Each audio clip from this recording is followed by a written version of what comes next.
pada arwah jenazah. Hormat senjata. Hot. Anggota meninggal dunia yaitu Serda Riswar dan Bribda Mesak Inde, serta satu personel lainnya mengalami luka tembak. Sebelum kita mulai lebih lanjut, mohon untuk subscribe channel ini agar lebih bersemangat lagi dalam menyuarakan fakta-fakta keadilan di negara Republik Indonesia ini. Aksi teror kelompok kriminal bersenjata KKB di Papua kembali memakan korban jiwa. Kali ini KKB melakukan penyerangan terhadap personel TNI Polri yang melakukan pengamanan salat tarawih di Kabupaten Puncak Jaya, Papua Tengah. 3 anggota TNI Polri menjadi korban penembakan KKB.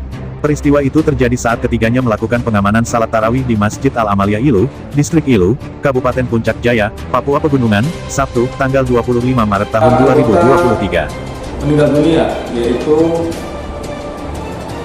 Serda Riswar dan Bribda Mesak Inde, serta satu personel lainnya mengalami luka tembak atas nama Brigpol Muhammad Arif Hidayat. Akibat penembakan itu, 2 anggota TNI Polri meninggal dunia. Sementara seorang lagi juga mengalami luka tembak, namun dalam keadaan sadarkan diri. Adapun identitas anggota yang tertembak yakni Serda Riswar, anggota Koramil 171402 Ilu dan Bribda Mesak Inde, anggota Polsek Ilu. Serda Riswar mengalami luka tembak di tulang belakang dan dagu bagian bawah, sedangkan Bribda Mesak Inde terluka di bagian perut. Sementara satu personel lainnya, yakni Brigpol M. Arif Hidayat, mengalami luka tembak di bagian paha. Peristiwa bermula saat personel Koramil Ilu dan Polsek Ilu melakukan pengamanan ibadah di masjid. Pada pukul 20 waktu Indonesia Timur, ada OTK yang menyerang anggota TNI Polri yang sedang berjaga. OTK tersebut melepaskan tembakan dari arah belakang masjid.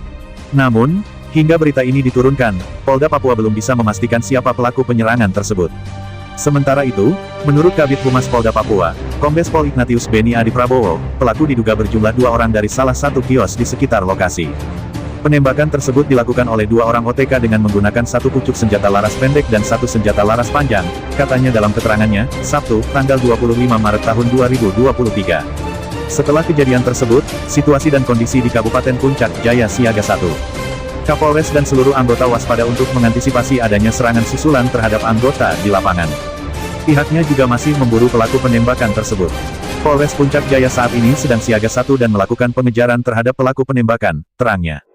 Terpisah, Kapolda Papua Irjen Matius Fahiri mengungkapkan, insiden penyerangan KKB ini dilakukan saat personel TNI Polri bertugas menjaga warga yang sedang melaksanakan salat tarawih di Masjid Al-Amalia Ilu, mulai pukul 19.30 waktu Indonesia Timur.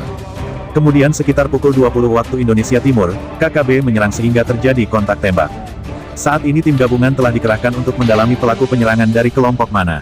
Kapolda Papua, Irjen Pol Matius D. Fahiri, telah mengerahkan anggotanya untuk mengejar dan menindak tegas pelaku penembakan. Saya sudah perintahkan untuk anggota menangkap dan menindak tegas pelaku penembakan tersebut, tandasnya. Sebelumnya tukang ojek bernama Irwan menjadi korban penembakan KKB di pertigaan Jalan Kimak, Distrik Ilaga, Kabupaten Puncak, Papua Tengah, Rabu, tanggal 22 Maret tahun 2023. Anggota KKB tersebut yang berpura-pura menjadi penumpang korban dan menembak ketika tiba di tujuan. Setelah penembakan tersebut tim gabungan TNI Polri melakukan pengejaran terhadap KKB hingga akhirnya terjadi kontak tembak. Dari kejadian tersebut, Danrem 173 PVY Brigjen Sri Widodo menyatakan ada 3 anggota KKB yang berhasil dilumpuhkan, namun hanya 1 jenazah yang bisa diamankan. Jenazah yang berhasil kita amankan hanya 1 orang, namanya Enius Tabuni, 22, sedangkan 2 jenazah KKB Papua lainnya berhasil dibawa oleh rekannya. Dari keterangan serta kronologi tersebut, publik menilai bahwa pemerintah wajib menindak tegas akan kekacauan KKB ini, terutama dalam memberantas KKB dengan serius serta tidak tanggung-tanggung. Indonesia mempunyai militer yang masuk kategori pasukan terbaik di dunia, mestinya kalau hanya menumpas kekejian perlakuan KKB itu sangat mudah bukan?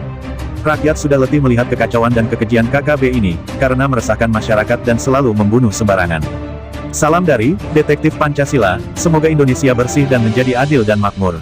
Sampai jumpa di video berikutnya.